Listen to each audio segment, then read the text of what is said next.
ಎಷ್ಟು ಆಂಜನೇಯ ಹೇಳಬೇಕು ನೀನು. 1,00,000 ಕೋಟಿ ಬರೀ ಗ್ಯಾರಂಟಿ ಯೋಜನೆಗಳಿಗೆ ಖರ್ಚು ಮಾಡಿರ್ತಕ್ಕಂಥ ಹಣ ಅಲ್ಲಮ್ಮ. ಯಾವ್ದಾದ್ರು ಸರ್ಕಾರ ಖರ್ಚು ಮಾಡಿತ್ತ? ಯಾವ್ದಾದ್ರು ಸರ್ಕಾರ ಖರ್ಚು ಮಾಡಿತ್ತ? ನೀವು ಮಂತ್ರಿ ಆಗಿದ್ದವರು 1,00,000 ಕೋಟಿ 2.5 ವರ್ಷದಲ್ಲಿ. ಡಿ.ಟಿ. ಶ್ರೀನಿವಾಸ್ ಈ ಗ್ಯಾರಂಟಿ ಯೋಜನೆಗಳ ಅಂತೇನೆ 1,250 ಕೋಟಿ ರೂಪಾಯಿ ಅನುದಾನವನ್ನ ಕೂಡ್ಲಿಗಿ ಕ್ಷೇತ್ರಕ್ಕೆ ತಂದಿದ್ದಾರೆ. ವಿರೋಧ ಪಕ್ಷದವರು ಹೇಳ್ತಾರೆ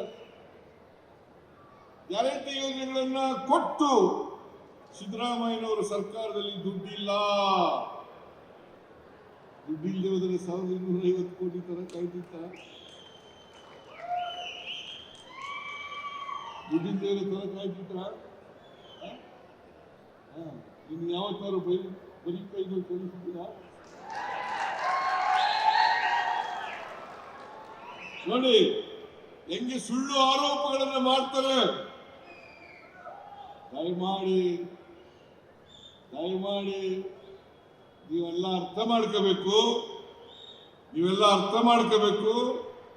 ಬಿಜೆಪಿಯವರು ಬರೀ ಸುಳ್ಳು ಹೇಳೋದು,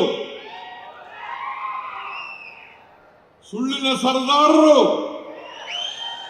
ಅವರ ಮನೆ ದೇವರೇ ಸುಳ್ಳು. ಅವರ ಮನೆ ದೇವರು ಸುಳ್ಳು.